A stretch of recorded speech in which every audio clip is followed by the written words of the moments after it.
Hi, everyone. Welcome to the second Women in ITE virtual bootcamp, Building the Career That You Want. My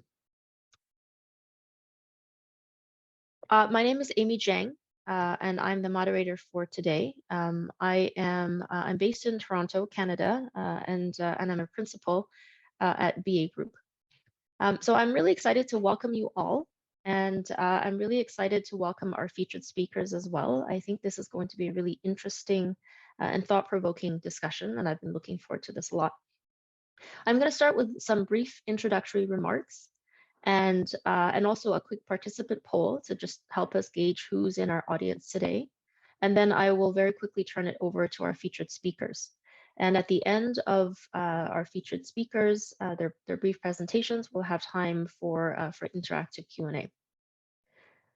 So our three featured speakers are trailblazers in the transportation industry. We have Angela Gibson, who's the Acting Chief of Strategy and Customer Experience at the Toronto Transit Commission, which is the public transport agency in Toronto. Carrie Falkenrath is the Principal Transportation Engineer and Planner at the firm that she owns, T-Square Traffic and Transportation, based in St. Louis, Missouri. And Beth Ostrowski is the Regional Practice Leader at KCI Technologies, based in Nashville, Tennessee. I'll share a bit more about of each speaker's bio before I hand off the mic to each of them. So before we get started, just a few quick reminders.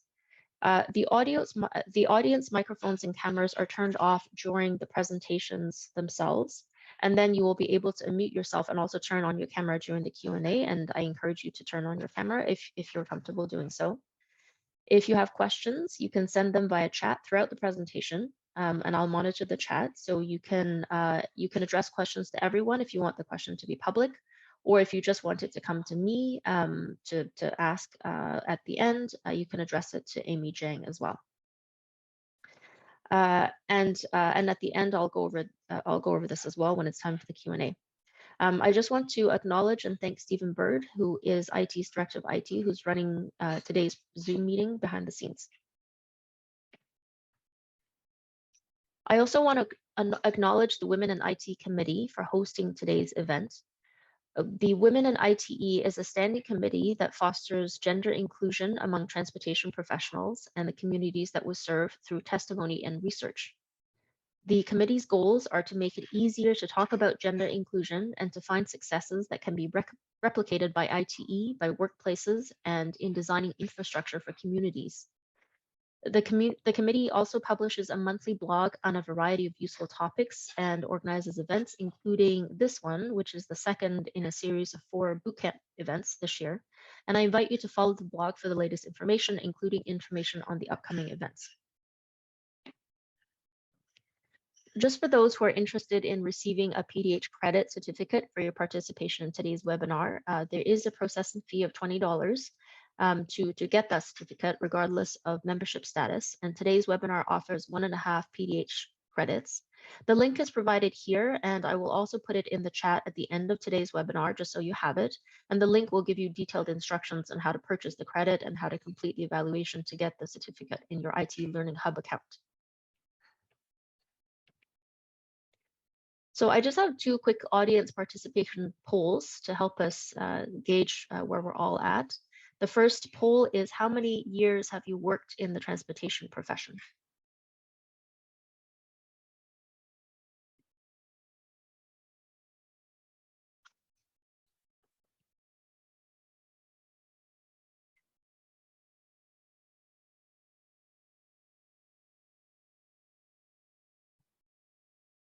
Great. Okay, so I see we have a mix of levels of experience, almost even actually. I guess we're the 10 to 20 years is pulling slightly ahead.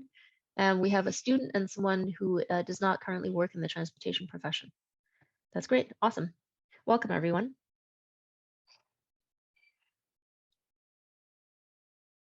So the second poll is, are you in the middle of, or are you thinking about a career pivot? Oh, sorry. Did I just close that poll? Sorry, Stephen, you might. No? Okay, it's still going. I can't see it in front of me though. Someone keeps closing it. Let me reopen it. 1 second. That's probably me. I'm sorry. There we go.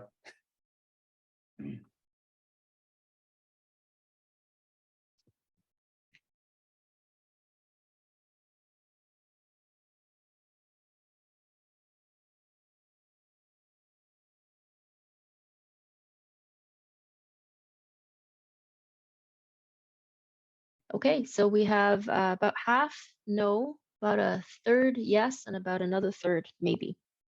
Okay, I think this discussion is timely.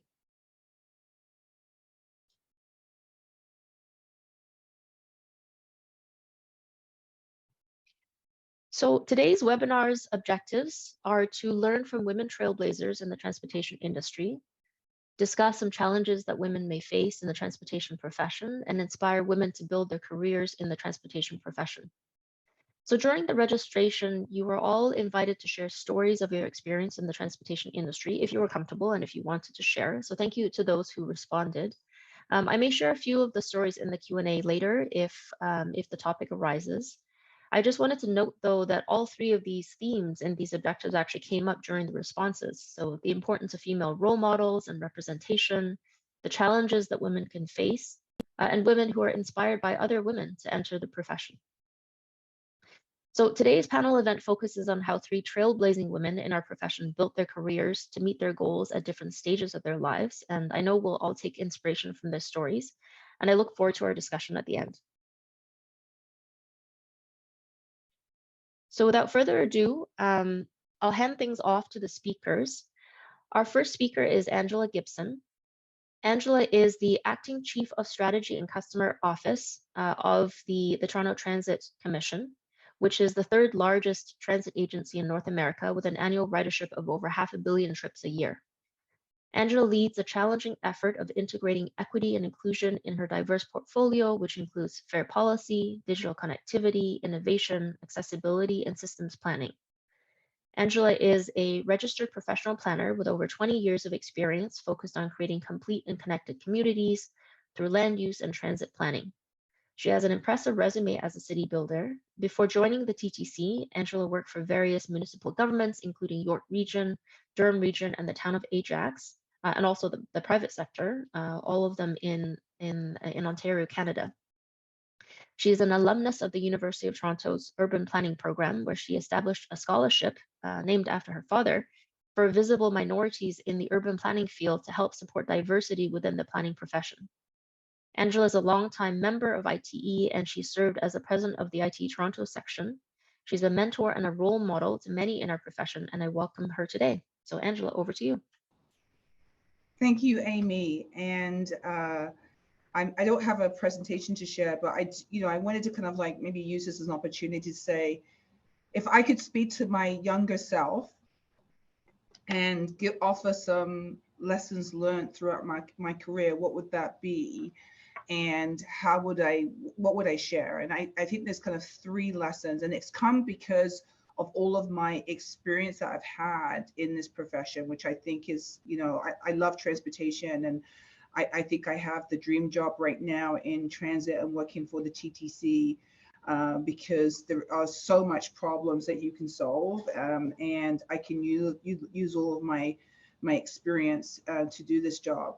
But I don't think I would be here if it wasn't because of where I started. And I started in the private sector in an engineering firm, and I kind of got a lot of my experience and through starting in that place. But my mindset in starting in transportation was a little bit more like I was a grasshopper. I was always not, when I looked at other people and I looked at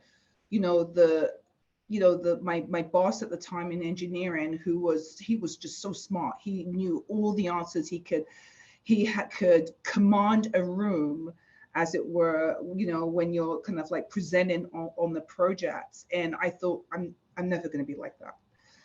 And one day he said to me, Angela, not everyone is as smart as you.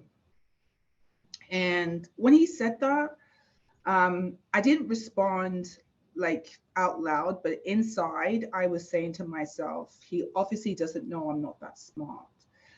And I realized that, how I was perceiving myself was very different than what other people were receiving. They saw somebody who was smart, who was very capable, but that's not how I viewed myself. And because of that, it impacted how I was helping others, right? So I'm going to let you in a little insight about Angela. So what I was doing was that because I didn't see that I was bringing value and that I was as smart as everyone else, I was kind of really hard on people who didn't match up to what I could do. Because in my opinion, it was, if I could do this, then anybody could do this. And if you can't work it out, what's wrong with you?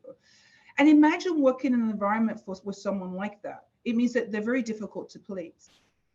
So when my boss at this time said to me, not everyone is as smart as you, I realized that I was doing something wrong. And I wasn't actually, I needed to know who I was and what I contributed and know my value. And then I could be patient and a coach to others and not be so hard on others. So that little piece of advice that I had early on in my career was actually life-changing for me, because ever since that time in my start at an engineering firm, transportation engineering firm, I've been the manager and I've had to manage and coach people. And if you want to be successful, it's the team that you are around and you support. And so when that was said to me, I realized I needed to change, and I realized I needed to accept that I am added value. Even though I'm not an engineer, I've been able to be quite successful, very successful in my career. So that was like the first major, almost turning point for me, as it were, in my career. The next came when I worked in my second municipal experience, and I took a quite a senior role, and I was leading several people, like several teams within that organization. And so I thought up to that point I was doing a very good job in being the subject matter expert, in being a great transportation planner, in knowing, and doing the work. And I loved it, because what's not to love? And then my director at the time said to me, I don't need you to be the subject matter expert anymore. I need you to learn how to facilitate. And I thought, why do I need to facilitate when I can actually do all this work? And I love doing all the work. I want to be the expert. I wanted to be the expert because that was the fun of it. But she said to me, no, I need you to learn how to facilitate. And I internally, again, I disagreed with her. I thought, like, why does she want me to not become, like, I had done environmental assessments, I had done, safety audits. I've done all of that, all the traffic analysis. Why do you then want me to not do that work anymore and be a facilitator? Anyway, I took the courses. I learned how to facilitate. And I was actually really good at it, to the point that people would pull me from different parts of the organization to say, oh, I got a conundrum here. And, there's an issue with this developer, and there's an issue with our engineering departments. Come in and facilitate, some sort of resolution, right? And so I got really good at it. What I learned in being able to facilitate is I was becoming a better listener. And that was a far more powerful skill than even just being technically great at what you're doing, right? And by being an active listener, I was able to actually use what I was hearing to resolve conflicts and problems, right? So, because we all know you can design a good project, but sometimes things get lost or things get broken because the two sides can't see eye to eye. And what my boss did for me is that she opened a door that I wasn't familiar with, and she said, I need you to be a facilitator. But what she was actually saying to me, I need you to listen. I need you to be really good at listening, because being really good at listening is going to transform your career. And it really did. It really opened doors that that I didn't have before. And in so doing, I'm not gonna tell you I couldn't be that technical expert anymore.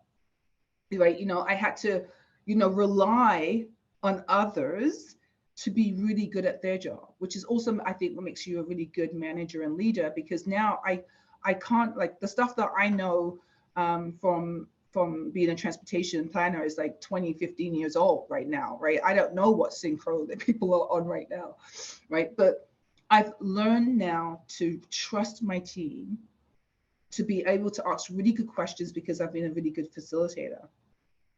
And then to be able to rely on my teams to be able to help us solve things. So that was like the second lesson learned, was to really be a great listener. And for me, my boss helped me do that by helping me become a facilitator. My recent boss taught me something else. And she taught me how to actually care about others. So, and when we care about others, is that in order for you to really have a team that I think you can build trust, and you have an environment that works for other people, you have to care about others. You have to care about the people that you work for and with, but you also have to care about the people that you serve. And one of the things that my boss would say to us is that what I do for a living is I have customer experience in my title. And so what does that mean? It means that if I'm not talking about the customer and the outcomes that I'm driving, why am I here? What am I doing? And so one of the things that she'd say to us is that when she's reading a board report, we should be having customer in almost every paragraph. Customer should be front and center.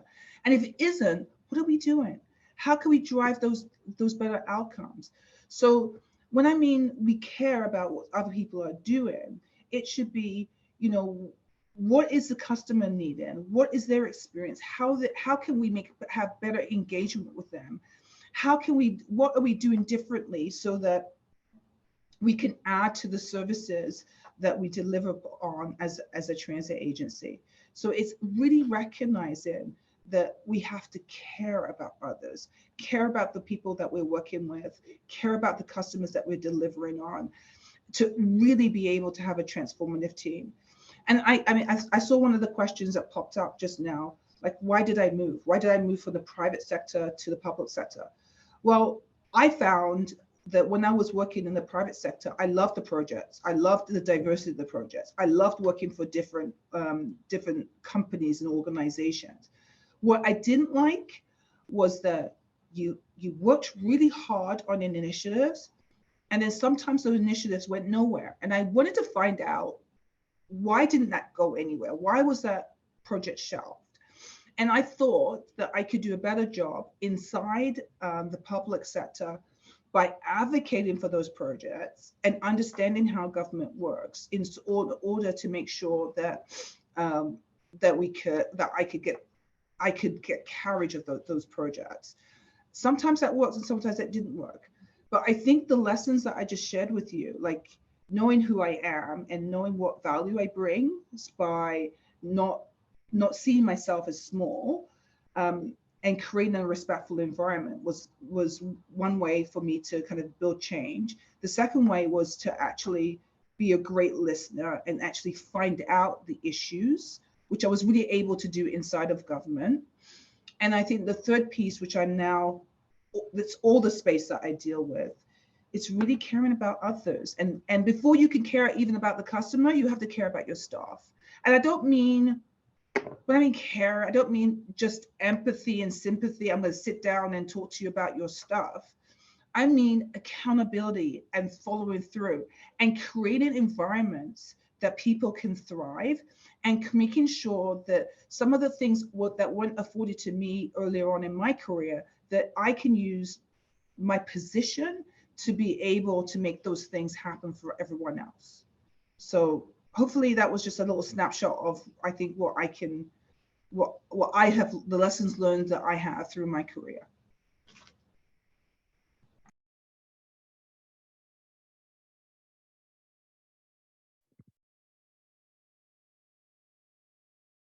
Thank you, Angela. That was a dense however minutes, many minutes of inspiration and advice, and I really appreciate that. I have a bunch of questions, and I see some other questions here as well. I wonder maybe if I could ask you. Maybe if I could ask you a question now and then, or maybe two questions, and then we can move on to the next speaker, just because I think it is quite timely. Um, you've obviously moved from, in between a number of high profile positions, because you know your worth. And when you talk about, when you started in your career, you felt small, like you weren't smart enough. I think probably all of us on this call, that resonates with us. I think more so, for women more so, the imposter syndrome feels quite strong. And it takes us longer to know our value. And research certainly shows that women only apply to roles when they recognize that they're 100% qualified for it, in comparison to men who apply when they have 60% of the qualifications. So did you have any comments on this as it relates to your experience? I think that's true. I think one of the things that I've been really blessed to have throughout my career is a mentor, right? So I've had a mentor throughout my career who I just go to, and I just go like, here's what's happening. What do you think?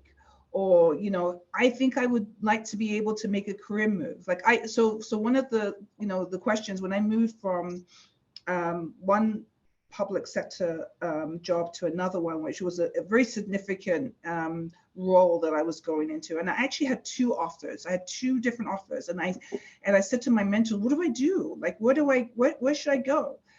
And he said to me, go where the money is. And he didn't mean salary.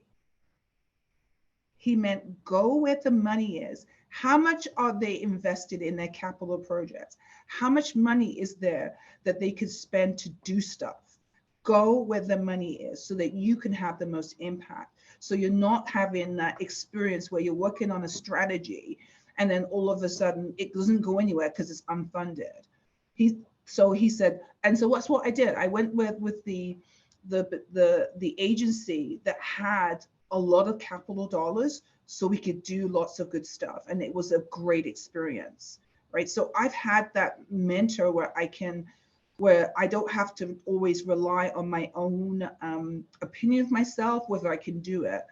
You have to have that cheerleader who can offer you really sound advice, who cares about you enough that they're not going to tell you go for it, quit your job, or don't worry about your pension, blah blah blah. Who's going to give you sound advice that's going to be good for your career, that has your back, that's going to tell you whether or not you that you can do that job or not. And I believe that lots of people have approached me to be their mentor, and I've turned them down because for me it's about relationship. It's about he's not just he started off as a mentor, but he's a really good friend now, right? So 20 years later I could say he's a dear friend of mine. But you can't just have this transactional relationship with a person. You have to be able to be, both of you have to be in it together, and then you build that trust so that when someone gives you sound advice, you can follow through with that. Those are really powerful thoughts. And actually, while we're so everything that you said about mentorship, I'm just going to share one of the the stories that one of the participants shared.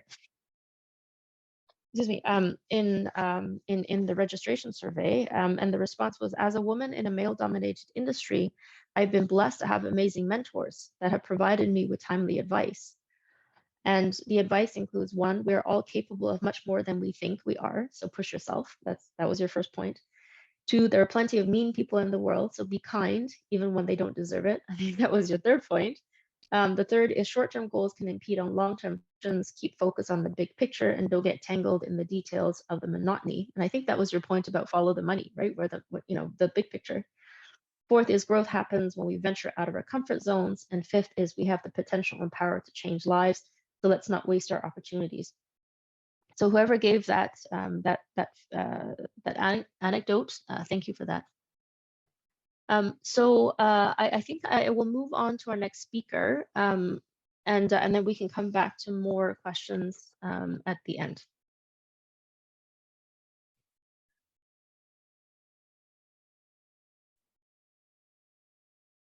And our next speaker is Carrie Falconrath. And Carrie, do you have a slide deck that you wanted to share? I do. Yep. Should I go ahead and share that now? Yeah, go Okay. ahead, because I think it starts with your bio photo, even though actually your It face is does. right here. So Yeah, my face is here. So it's fine. All right. fingers crossed. There we go. Yeah. Okay. Yeah, that works. So Carrie has over 25 years of experience as a transportation consultant. She started forging her own career as early as undergrad by choosing some non-traditional routes that put her where she wanted or needed to be as she worked her way through. After almost 20 years in practice for a mix of international, regional, and local consultants, Carrie started her own small firm in 2016. And along the way, she has obtained multiple licenses and certifications to support her goals, so PE, PTOE, PTP, and RSP1. And she's been an adjunct professor, a leadership ITE graduate, and an award recipient. Carrie has been active in IT throughout her career and has served in leadership roles from her local chapter to the international level. And most importantly, Carrie is a full-time mom to 2 busy teens and a part-time spouse to 1 understanding partner. So welcome, Carrie. Thank you, Amy. Thanks to everybody for joining us today. So I am from St. Louis, Missouri, born and raised, still live here today. So the American Midwest. I do not have the gorgeous accent that Angela has. So instead, to keep you all interested, I'm going to share some pictures and a bit of a timeline to keep myself on path. I also want to point out, I'm going to kind of walk through my personal career and as life story as they come together. By no means is this intended to be somebody else's roadmap. I think more importantly, it shows that we all have our own individual roadmap. No 2 stories are the same, no 2 careers are the same, but hopefully you can find some inspiration from just how I've kind of felt my way through my career. Let's see if I can get there we go, my slides to start. So I graduated high school. I'm going to date myself. I graduated high school in 1991. So I never had anyone approach me. I was good in science and math, never had a mentor or a counselor or anybody say, this is what you should do. But I ended up having a career or an interest in engineering. But and this is what Amy was alluding to in my bio, I had to pay myself my own way through college. And we won't talk about how, 20 years ago or 30 years ago, that might have been possible, less possible today, but it was what I had to do.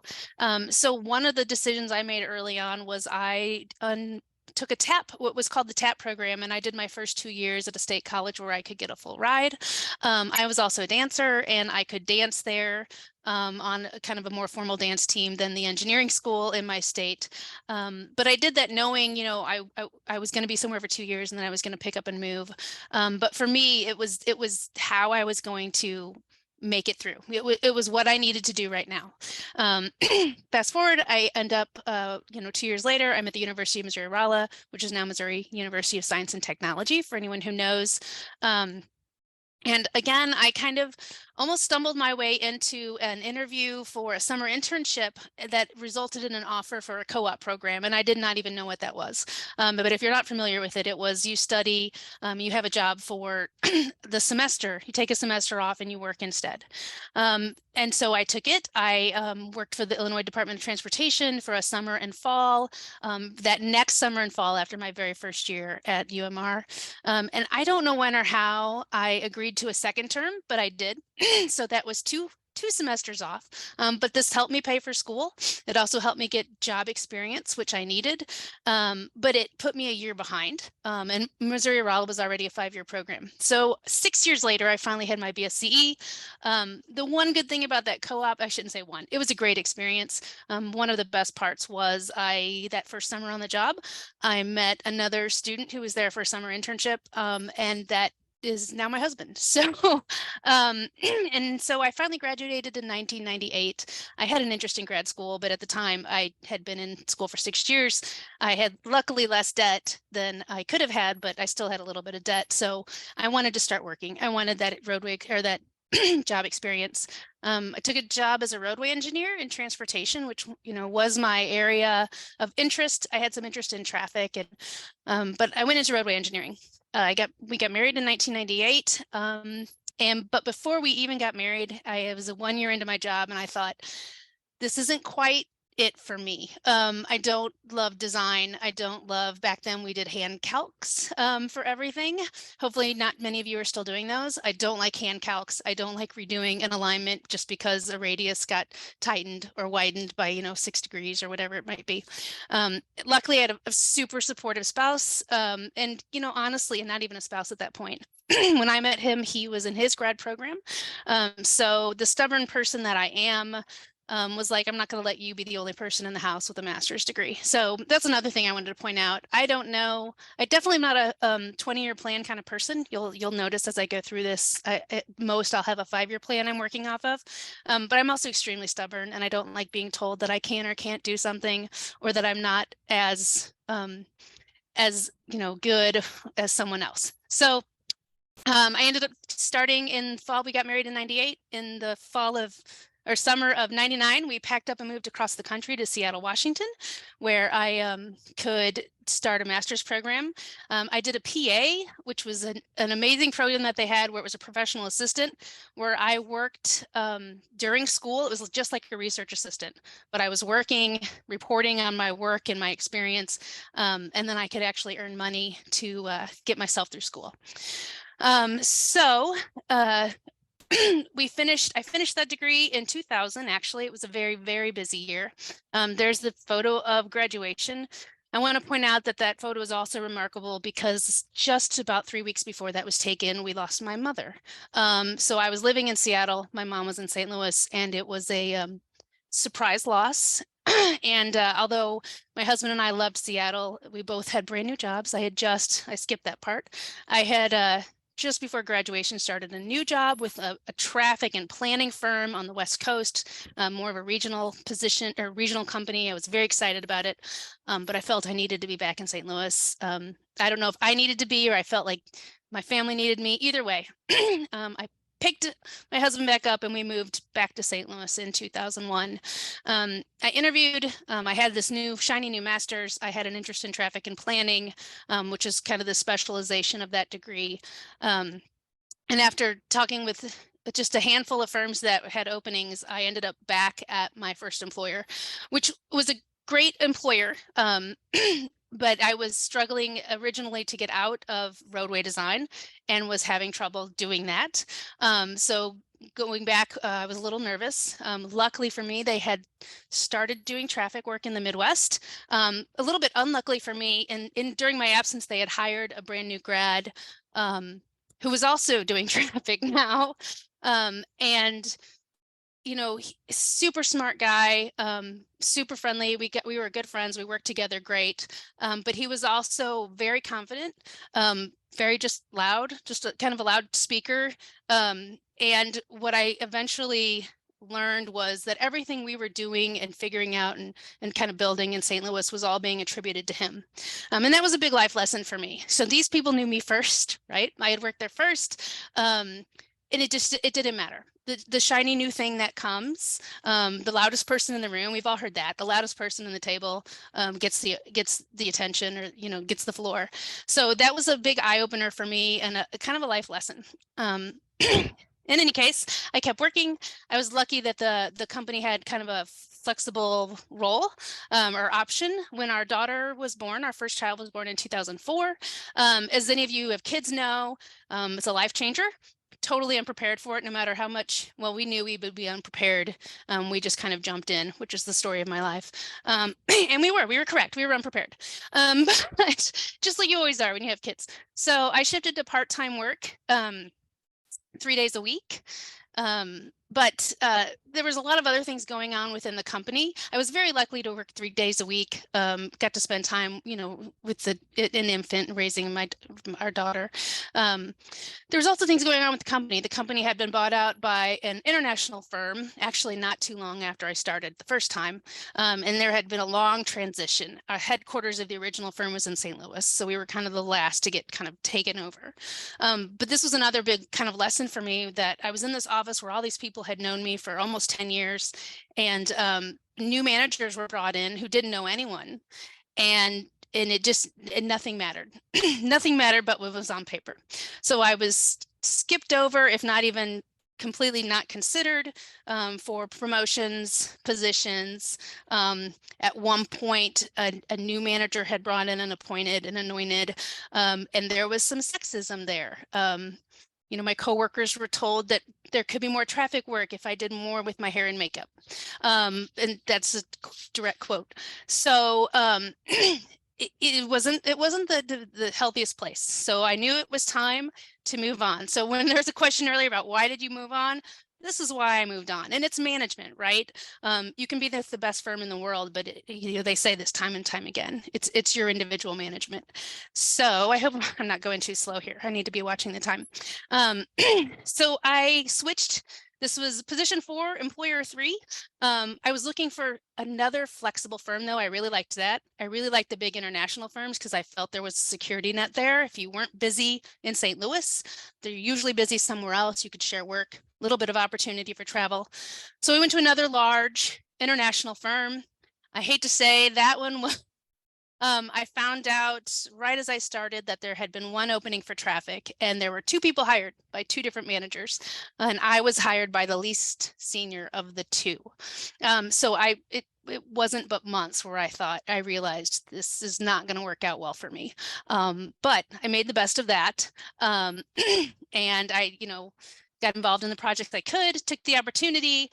We had our second child. Our son was born in 2008. And I went back to 3-day weeks at that point because I thought I can take advantage of this. I made sure I got a flexible opportunity.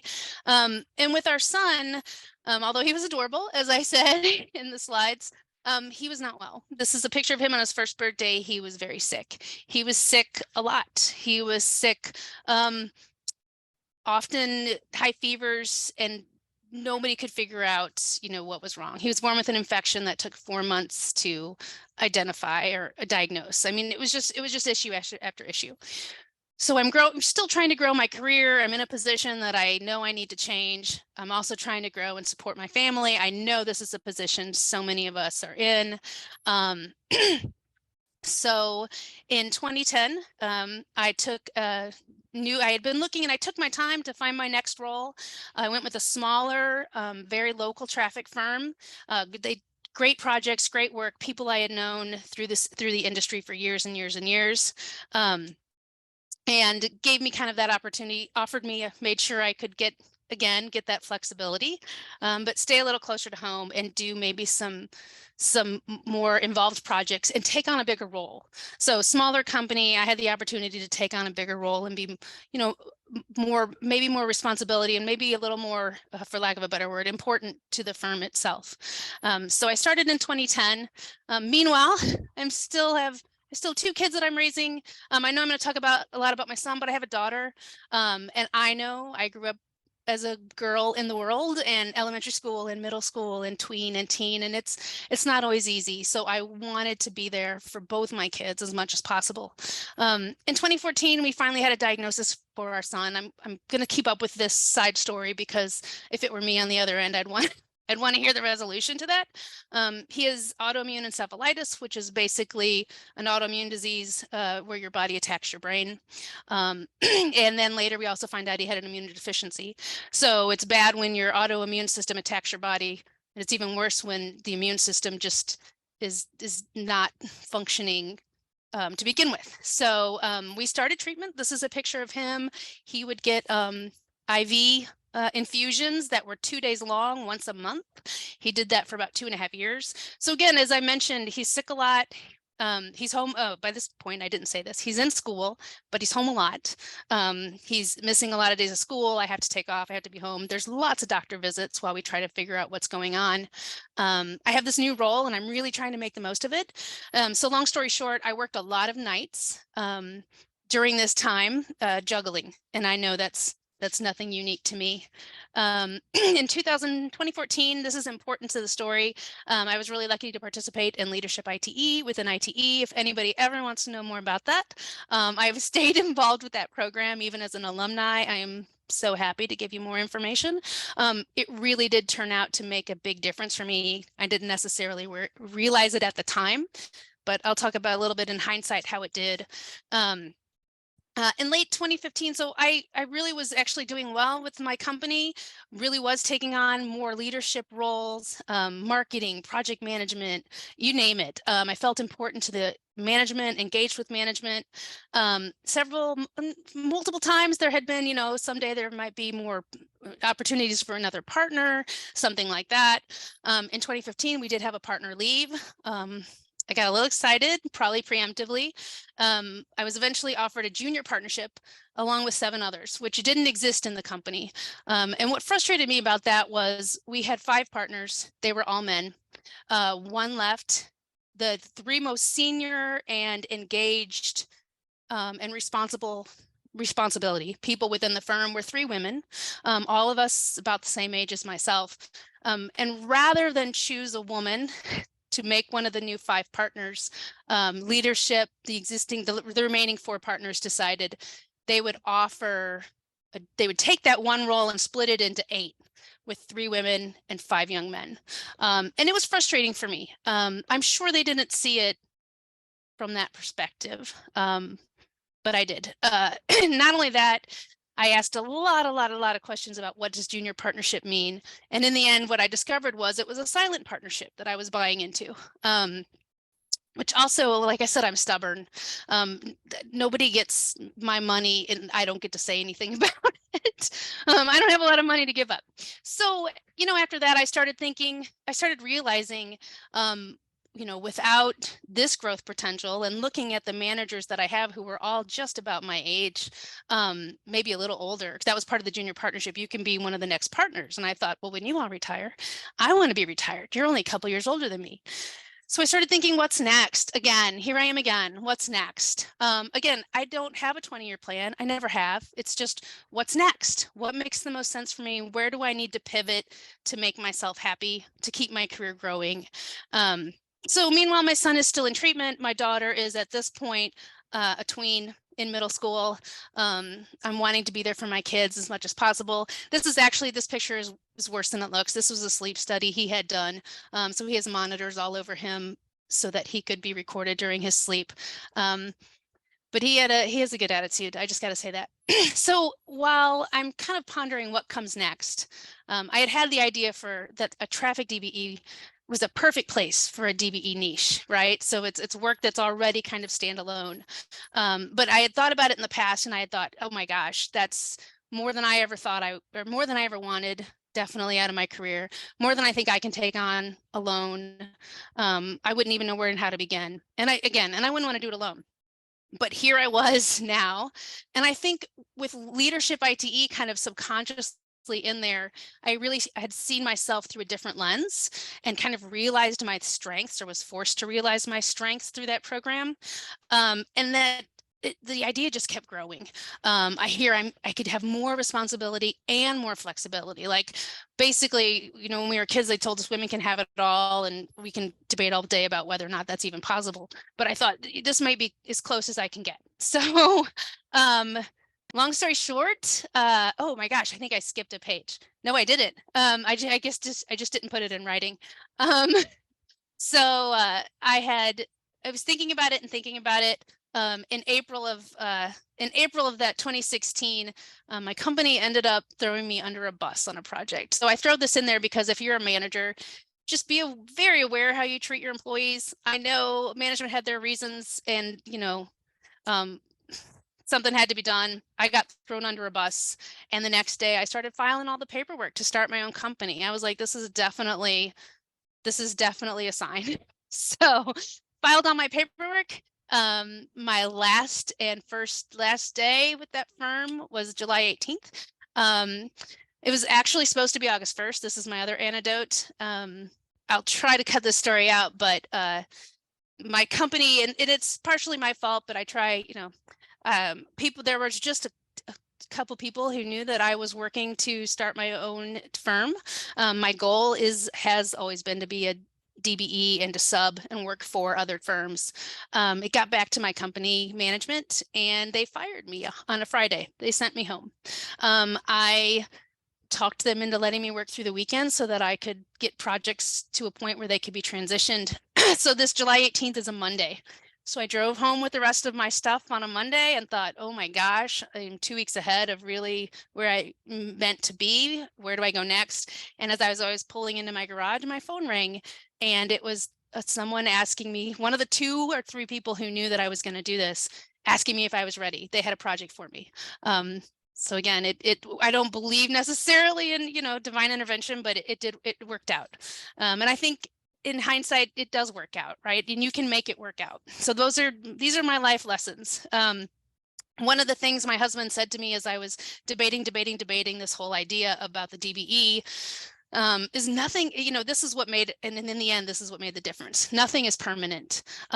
This doesn't have to be your last job. You don't have to start this company and give everything to it for the rest of your life. If it doesn't work, if you don't like it, for any number of reasons, you can walk away. And that was so freeing. And I thought, I can walk away. Why shouldn't I try this?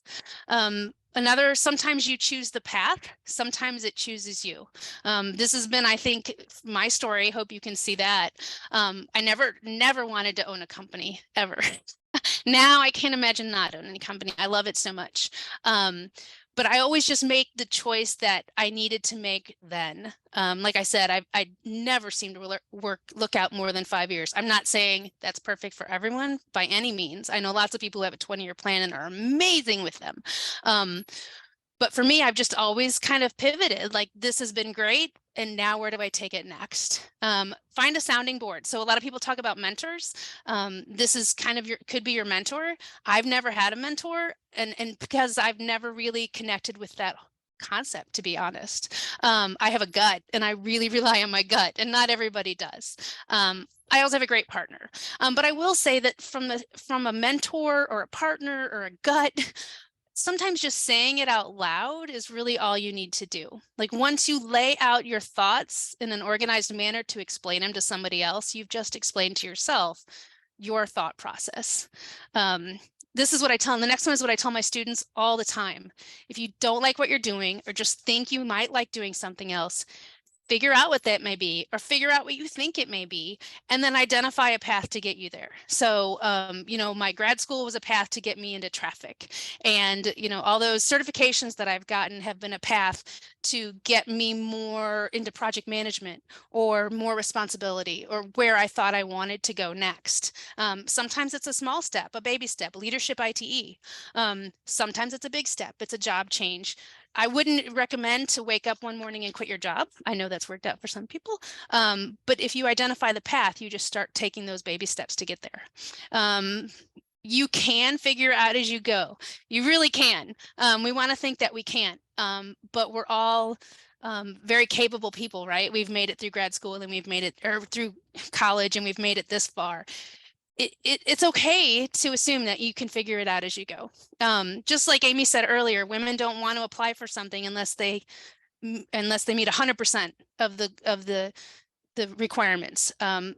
We don't meet those. We can figure them out as we go. And that goes for projects too. I've learned to take on projects where I'm like, I know 80% of this and I will learn the other 20% as I go. Don't be afraid to trust your gut. Like I said, I use my gut a lot, but pay attention to your gut's performance. If your gut's been leading you in the wrong way, if you're jumping ahead of a real interactive process there, I wouldn't get too into it. These are my kiddos today. You can see this is my daughter's graduation. She's amazing. She's in college. She's studying political science. She has 2 engineer parents. She's studying political science. This is my son, healthy, neurotypical. He still goes in treatment, but he's come a long way. And the fact that I could be there and help that means the world to me. And with that being said, hindsight is 2020. Take an opportunity to look back and give yourself some credit for what you have done. Use that as inspiration for what it is that you might be considering or wanting, and realize, you've made those decisions in the past, and they did work out. I had to throw this picture in. It was taken just last week. So my kiddo looks pretty sharp. But that's kind of my story. Now I'll let Beth take it from here, because I know she's got a great one too.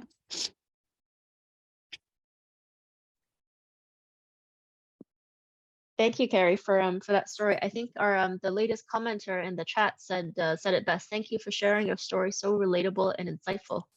I appreciate it. And by the way, this picture taken yesterday looks very much like your undergrad pictures. I know mine don't look like that at all.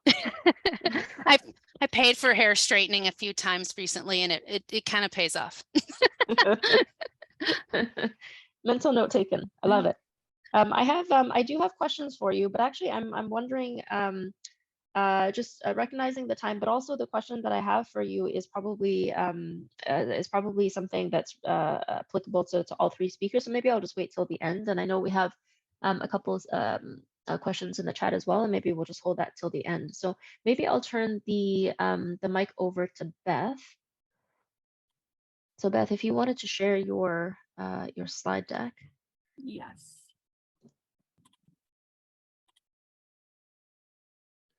Awesome. Thank You're you. the wrong screen, aren't you? No, this is the right one. Okay. I think, yes. So our third speaker is Beth Ostrowski. Beth is the regional practice leader for the transportation group of KCI Technologies in Nashville, Tennessee. Beth has more than 15 years of experience as a traffic and transportation engineer. She's worked on a broad range of transportation projects, including design, signal timing optimization, traffic calming, traffic impact studies, and intelligent transportation systems. Beth started at KCI Technologies in 2017 and is a 2022 graduate of the Leadership ITE program. She's passionate about improving the mobility network for all users, and she loves solving problems and doesn't back down in the face of a challenge. She prides herself in her, I was going to say, you sound very much like Carrie there. You don't back down. She prides herself in her ability to see each project from multiple angles and works to find solutions for all modes. Beth lives in Nashville with her husband, Patrick, and their two daughters, Harper, who's 9, and Clara, who's 6. Welcome, Beth. Thank you, Carrie. I wish I had seen your story earlier, because there are absolutely parallels here, and I'm going to show you personal pictures as well. I frequently say that I am a product of the recession, and when I say that, this is the story I think about. I graduated from Marquette University with my civil engineering degree in 2008, which was the heart of the recession, and I completed a co-op during my time at Marquette. I hoped to continue working for that firm after graduation. Unfortunately, the global economy had other ideas, and they were unable to hire me. So I did the typical job search, and by spring, I had 2 job offers. One that involved splitting my time between 2 offices at the same firm that were hours apart from one another in the Midwest, and the other one at the beach. So the choice was obvious to me, and I moved to the beach. I started working in the summer of 2008, and I found out that my very first week on the job, I found out that my team had already endured at least 1 round of layoffs. I knew immediately that I would need to hustle to succeed. I had always been a hard worker and an overachiever, and so this was an easy role for me to fall into. I put in as many hours as I could. When work was light, I went to every project manager and every engineer more senior than me and asked how I could help and what I could take off their plates. I raised my hand a lot. I said yes a lot. I still like to say yes a lot. Even when it was inconvenient for me or not the most exciting task, I said yes. I spent 6 months doing roadway drainage design. I didn't particularly enjoy it, but I learned a new skill set and I built relationships with different people in the office. And most importantly for me at that time, I didn't get laid off. I survived multiple rounds of layoffs. And to me, that meant I could keep living on my own, away from home, and I could keep paying off my very large student loans, difference from Carrie. And then I got engaged, and believe it or not, realized I didn't enjoy living at the beach. So my now husband, Patrick, and I started looking at opportunities to move closer to the Midwest. Minnesota is home for me. As soon as I saw a glimmer of hope in the economy, I asked to transfer home to Minnesota. And unfortunately, that didn't work out, but there was a place for me in Nashville. Patrick found a job and we eagerly made the move in 2010. Until this point in my career, there wasn't a long-term plan. I knew I wanted to get my PE. I knew I wanted to be involved in professional organizations, and I knew I wanted to grow in my firm to a senior level, but I recognized that would take time, and I knew the best path forward was to keep doing what I had been doing and working hard, meaning work lots and lots of hours. I also kept doing good work. I thought that was important as well, and saying yes whenever I could. So that's what I did. I worked really, really hard and had at least a little bit of fun while doing it. And as the economy began to strengthen, I saw progress in my career. I got my PE, and I was finally able to delegate work to younger engineers, which we eventually began hiring again in around 2011. I was promoted multiple times and given leadership opportunities within my firm. Working hard worked for me, and so I just kept doing it. And I also started planning for what my career could look like as I considered motherhood. There was one other woman in my firm at the time, and coincidentally, she was a new mother as I was beginning to think about this. I liked the adjusted schedule that she had created for herself, and I envisioned it working for me as well. It wouldn't be less hours, but instead I would be making up that time by coming in early mornings and working after bedtime, but I could picture it working. And then my first daughter, Harper, was born. Harper was born in 2014, and I continued doing what I had always done, working very hard after her birth. At this point in my career, I had a plan that I felt was achievable. My goal was to work full-time and very hard until Harper started kindergarten, and then to transition to a part-time role once she was in school. Ultimately, what I wanted to do was I wanted to put her on the bus in the morning and then get her off the bus in the afternoon, and she would never know that mom wasn't there for her. It felt achievable, but to succeed, I knew that I needed to get promoted to a certain level within my firm. And I knew that when I went part-time, the promotions were going to stop. So getting to my desired role would require continued hustle right up until kindergarten. And I needed people in my corner so I could meet that goal and earn that future flexibility I was looking for. Unfortunately, things began to not go quite so well at this point. I didn't keep on track with the promotions I had hoped to achieve. Part of it was a changing dynamic within the firm and changes to thresholds for specific promotions. Part of it was my maternity leave having a bigger impact than I expected on my promotion schedule. And part of it was people not being in my corner in the way I thought they would be. And this was for a whole host of reasons. I hadn't given myself enough flexibility in my plan for surprises, and I was increasingly unhappy in my role. The disappointment of realizing that I wouldn't achieve my goal stung quite a bit. And so I started looking for new opportunities that would allow me to meet my goal at a different firm. I got a few opportunities and offers that I ultimately declined. And then in early 2016, with guidance and direction from an outside mentor, I began speaking with Bob Murphy at RPM Transportation. During those conversations with Bob, my personal life turned upside down. My husband began having inexplicable health concerns in March 2016. And in April, we found out I was pregnant with our second child. Things continued to get worse for my husband. And in June, we flew up to the Mayo Clinic in Rochester, Minnesota, where Patrick was diagnosed with a rare disease called amyloidosis. Amyloidosis is a plasma cell disorder. Plasma cells in these patients' bodies misfold and then attach to organs within their body, causing serious damage. For Patrick, the amyloid proteins were attacking his heart. I describe amyloidosis, and it is an old person's disease. And Patrick is incredibly rare, being diagnosed at 29 years old. there wasn't any good data for remission rates or survival rates for young patients. And the generalized data indicated an average life expectancy after diagnosis of less than a year. It was shocking, obviously, and changed both my life and my career path forever. Needless to say, I paused conversations with RPM Transportation and focused on raising my toddler, taking care of Patrick, growing a tiny human, and continuing to work as hard as I could, still, always. Patrick and I had a lot of conversations about our careers during the early part of our illness. Even if his treatment was successful, we were concerned about whether he would need to be on disability, how we would maintain health insurance, how we would provide care for our children, and just what the future would look like in general. The decision was made that I could not step back in my career to the part-time dream I had held. I needed to be the focused breadwinner because the possibility of recurrence for amyloidosis is very high. We needed to be ready to pivot to any challenges and make our family as resilient as possible. Clara arrived in 2016, and coincidentally, Patrick wrapped up chemotherapy about a week before her birth.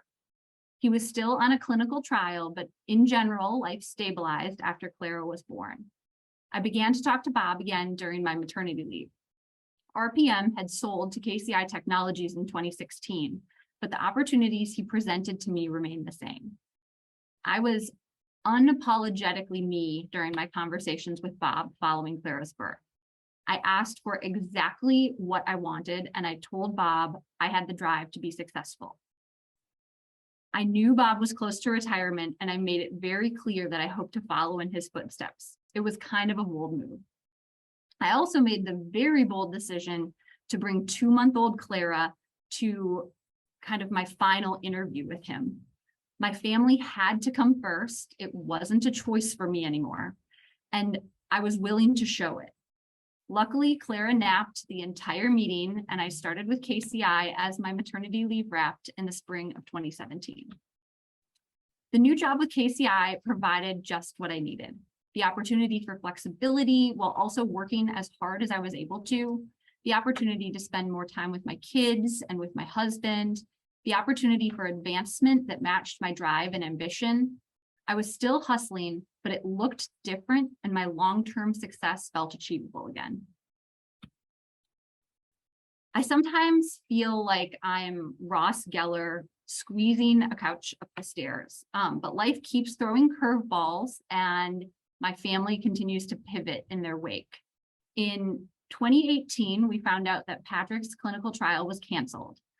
This changed his treatment plan dramatically, and he moved towards a stem cell transplant. The stem cell transplant would mean weeks or even months in the hospital and virtually no immune system for up to 100 days. We would need to be very careful, and I wasn't sure if or how it would be compatible with my job. I approached my team with options and sought ideas from everyone. I didn't want to overburden anyone else, but I knew that I needed to keep my husband safe. Ultimately, I landed on a work from home schedule that mostly kept me out of the office for 6 weeks. I'd sometimes meet people in the parking lot to hand off papers or do things like that. My team covered meetings, and I joined virtually from the hospital or from my car or my house. It was a wild couple months for us. And it was rough, but we made it through. And my team at work was actually stronger because of it. And my family did well through it as well. Incidentally, it also prepared my team at work for the virtual work that would come in early 2020. We had already practiced when it got to COVID. And as an aside, in these pictures, my daughters are wearing shirts that say Patrick Strong. These are shirts that we had made up for our his stem cell transplant, with pink unicorns dabbing on them. We call him our pink unicorn because he is just that rare.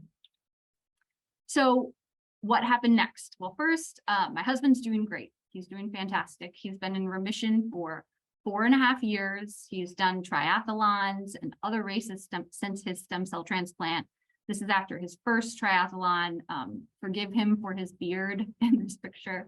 Amyloidosis is not cancer, and the risk of recurrence is still high. But we're hopeful and we're just living our lives. It's all we can do. At work, I kept hustling and working hard and asking for what I wanted.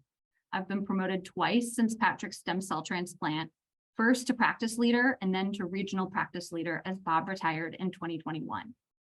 I'm at a point where I'm not saying right now that I want to be promoted. I just want to be great at the job that I have, and I'm trying my best to do that. I am actually going to quit. I'm not quite done yet, but I'm going to stop sharing before I go to the next slide. And I'm going to do exactly what Carrie did and pop on my own soapbox for a minute here and talk about a few other ideas about building the career that I want and my advice to others. First, understand that what you want can and will change. I think it's really important to understand that, not just related to surprises like diseases and illnesses, but related to anything. A few years ago, I said that I wanted to be president or CEO of KCI one day, and maybe I'll get back to that spot.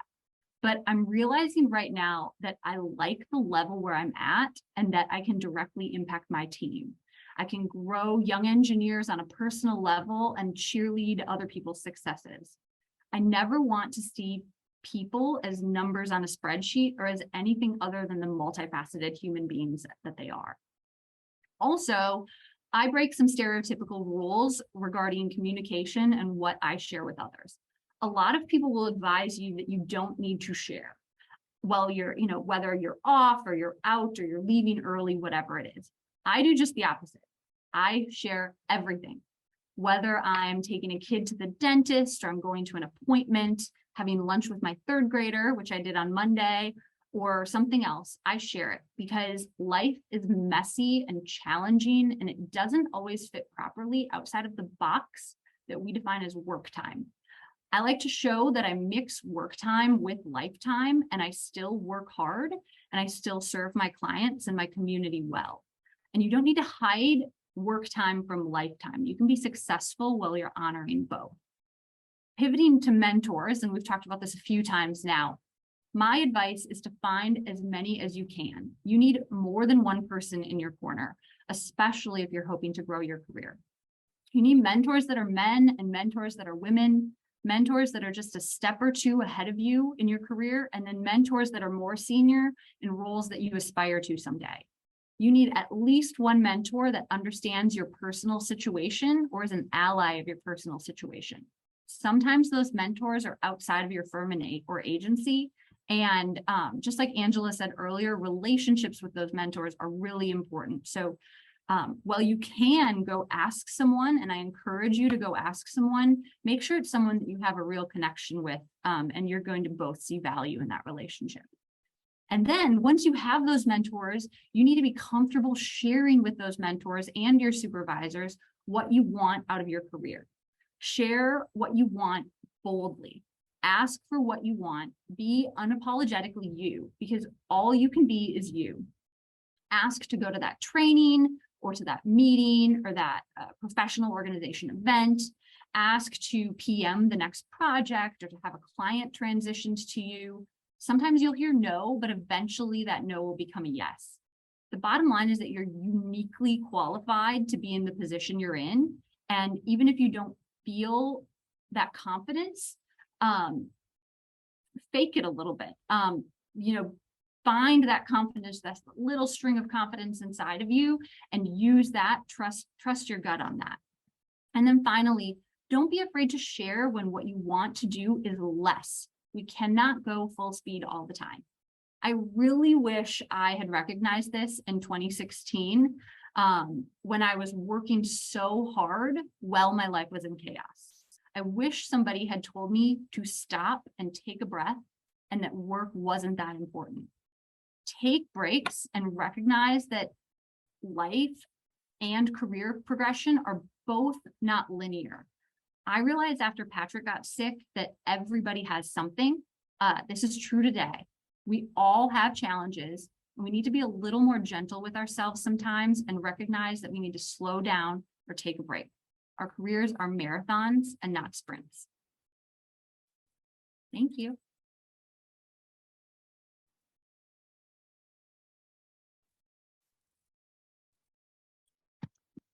Thank you, Beth, for sharing your story. It's touching and moving and really inspiring. And I really like what you said about being bold and asking what you want and being unapologetically you. I think that I know from personal experience that took me a long time to actually not apologize for being me. That being exactly me is good enough. And even now, what you said about sometimes you fake it. Yeah, sometimes I make myself not apologize. And as a Canadian, we tend to apologize more often than not. So I'm trying not to do that at all. So let's see. It's about 3:15. Oh, and thank you for the commenters. Thank you for sharing, Beth. I appreciate how you bring in the messiness of life too, because the challenges happen to all of us. If you're winning at work but losing at home, you're losing. Yes, that's a really good thought. So I don't want to hog all the questions, even though I have a million of them. So maybe I'll go straight to the participant questions. So at this point, if any participant would like to turn on their cameras, you're welcome to do so. If you would like to raise your hand to ask a question directly, you're welcome to do so. I will go to one of the, maybe I'll start with one of the earlier chat questions about,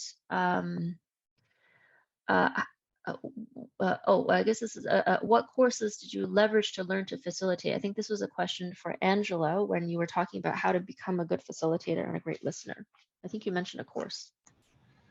Yeah, it's a great question. I've taken several facilitation courses, but the one that I think has been very impactful because of the kinds of problems we have is a program in Canada. I don't know if there's equivalent in the States. It's called Juice Inc., like juice, like orange juice, Juice Inc.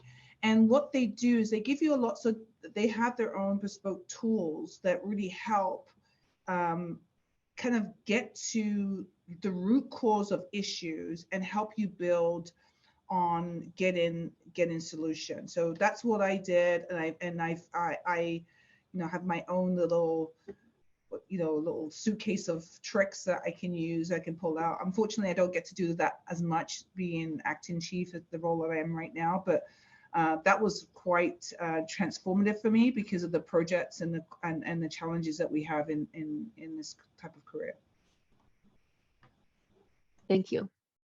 And I'll next, Carrie, this is a question for you. What is the best advice for starting a DBE in transportation? And also, how important are credentials like PE, PTOE in starting a business in the transportation industry? Oh my gosh, I do a whole 10 minutes on that, but we won't do that. So two answers. I would encourage anyone who's interested in starting a DBE to do the research in your state. Make sure that that's useful to you as a business owner, because it's not easy. There's a lot of hoops that you need to jump through. And one of the very first things I did was hired a lawyer and an accountant to make sure I didn't screw that process up before I even got started. And as I've learned, as I've tried to expand into other states, not every state has DBE set-asides. So it's not always going to be helpful to you. So that would be my first piece of advice. Feel free to reach out to me if you have any more.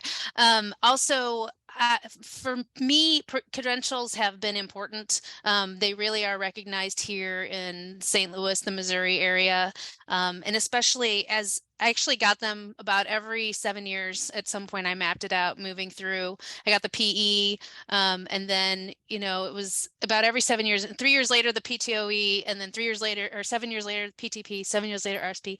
And it always came up because it was, again, it was a pivot I wanted to make, or something I thought I wanted to be doing. And for some reason, I wasn't getting my foot in the door. I wanted to do more planning work. My master's degree was almost like 40% planning courses. But I just couldn't get my foot in the door. Sometimes somebody won't look at you in that light. So then, typical, just like Beth said, like stubborn. So don't tell me I can't do this. I'll just go out and I'll get some letters that shows that I can. And then with the RSP, but at that point I owned my own firm. And so I was competing in a way to do safety work. And I wanted to make sure that it was really easy for any potential clients to know that I had that capability. It's just right there. So, and I'll make a little quick blurb for the credentials. I was telling the speakers as we joined, I was speaking with some academic professors and advisors just last weekend, and they were saying that it's tough to convince rising engineers and rising students that they are important or that they can be important, and getting them to take their EIT. So I encourage you, if you have credentials, to use them, put them behind your name, just as a way to show future generations that we value them. So sorry, another soapbox. No, I thank you, Carrie, for that. And actually, I might just add on to that. Sometimes women have to work harder to prove that they are just as qualified as men. And so sometimes having letters next to your name is actually helpful. This is the next question. The next question is, I think actually I'm going to flip this to all three of you, and they're both related actually. So one was, what is the best way to motivate a coworker who may not be comfortable making decisions on their own and consistently lean on others for direction? And the related one to that, I think, is having a great team can make work come along. Do you have recommendations on how to cooperate with people that seem to suggest no interest in working as a team? I can jump in first on getting somebody to make decisions on their own. I specifically ask people to, I use the word own something. So I need you to own this. You know, will you own? And I think that when people have a sense of ownership, they recognize that they're the ones that need to make the decision. It doesn't work for everyone, but for a lot of people, it does work. And it's a really simple, just change in how you say something that might make a difference. I think the best gift that as leaders that you can give people who work with you and work for you is clear expectations. And I don't know, sometimes we don't do a good enough job in clarifying what are the expectations? What do we define as success? What does success look like for you, right? And for every leader, it's going to be different. And if success looks like, you know, working as a team, working collaboratively, then you need to articulate that in a way that says, this is my expectation, and here's how I want you to work. And if the skill set doesn't exist there, we again have the responsibility to provide the courses and instruction so that they can get the skills to work collaboratively. Likewise, if you have someone who's not motivated to step up, again, you have to say the expectation of this position is that you do this, this, and this, and that you're working independently.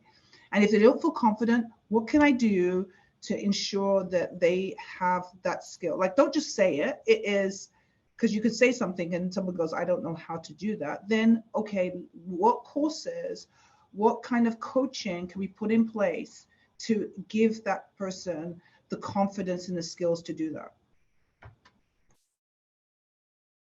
My only addition would be, and I think I said this, I've learned that sometimes just by saying things out loud. So when someone is coming, and you know, I did, especially in the last couple roles, have a lot of kind of junior or younger engineers that would come for advice, and I loved being, I kind of missed that, but you know, I think one thing you just ask is, you know, tell me what you're thinking. What are you thinking about it? What's your thought process so far? And in a perfect world, your answer can be, it sounds like you might know the answer.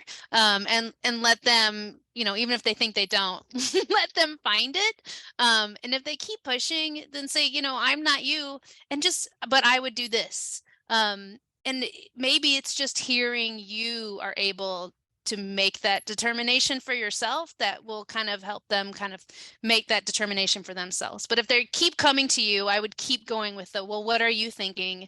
What are you feeling? Where are you leaning? And maybe eventually they'll realize it's up to me. Thank you. Thanks for that. And the last question that I have from the chat is, how did you identify your mentor? So I think this was originally directed at Angela, but if anyone else wants to step in.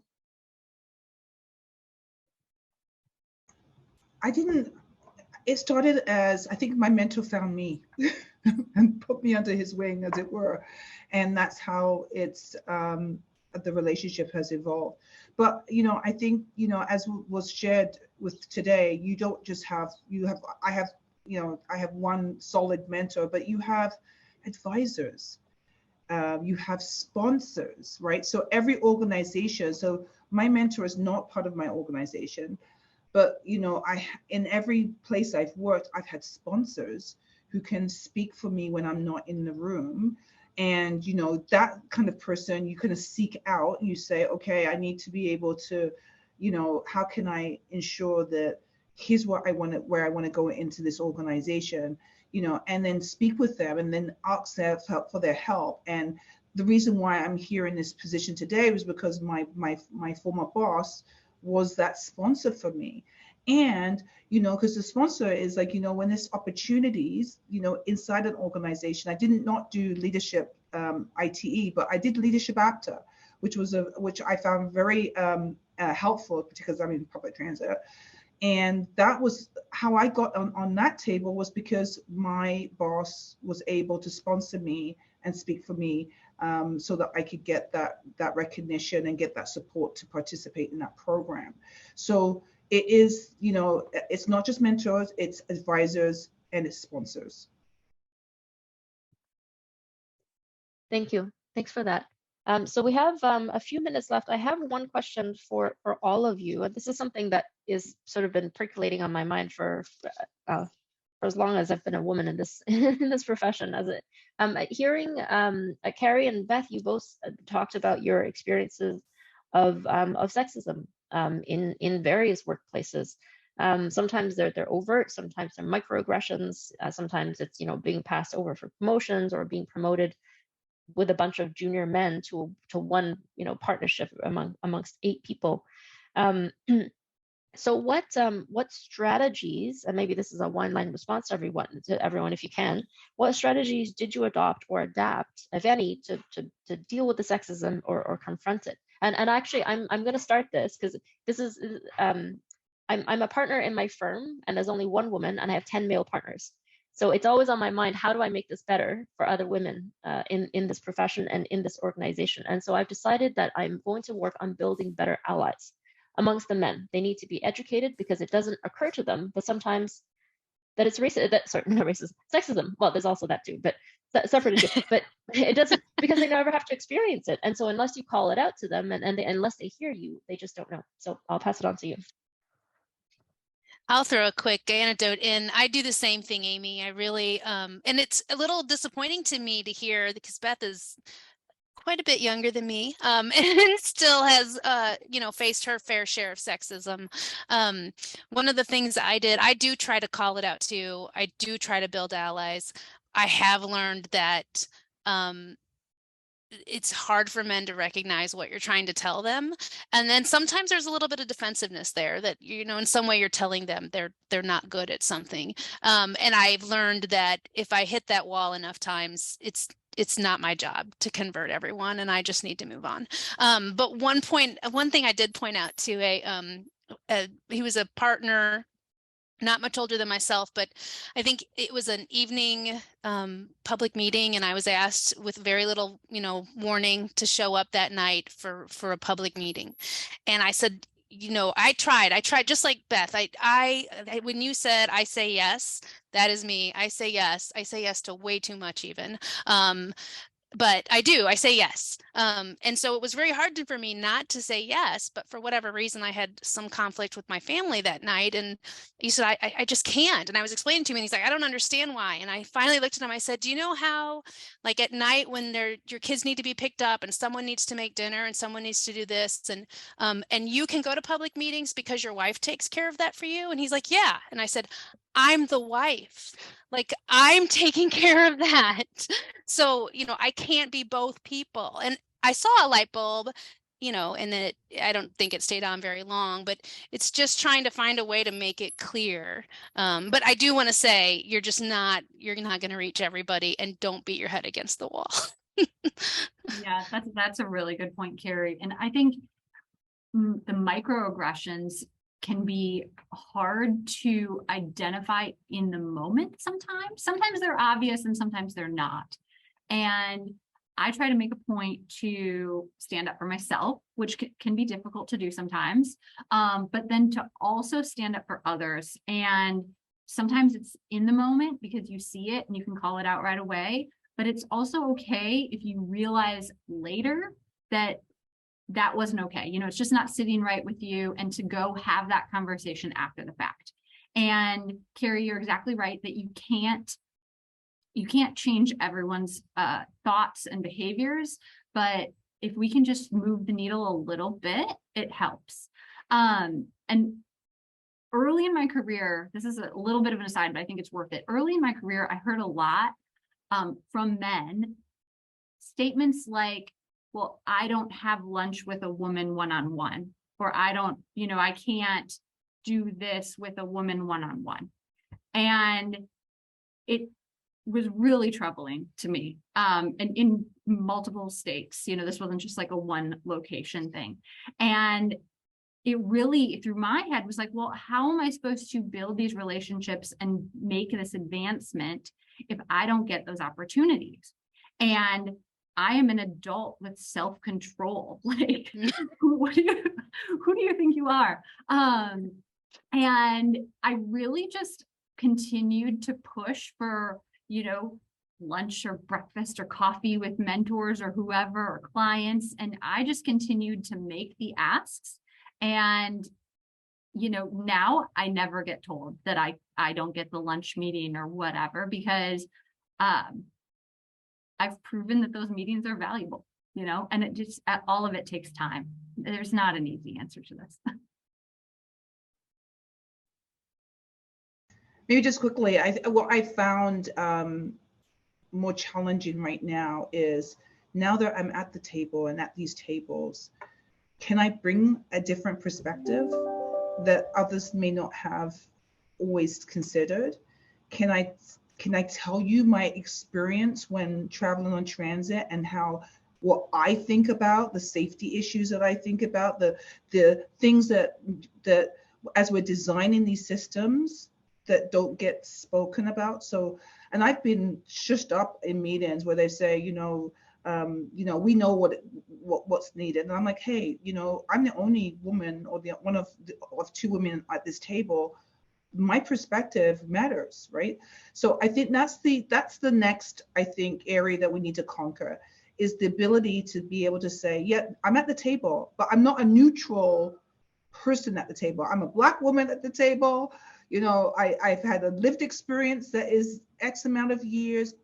I'm a mother at the table, and I'm bringing all of those things to play in the decisions and in the discussions that we're having, because there are people like me that are taking transit. There are people like me that are using the road system, and we're not designing neutral, agnostic systems anymore. And I think if we can conquer that, that would be great. Yes, thank you. Thank you for that. I appreciate all of your insight.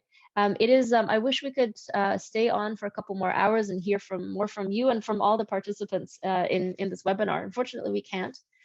Thank you, everyone. I really appreciate your time and attending this. I'm just going to drop into the chat the link for the course credit, for the PDH credit, if anyone is interested. And with that, I would like to thank all the speakers and all the participants for joining us today. Have a great rest of your day.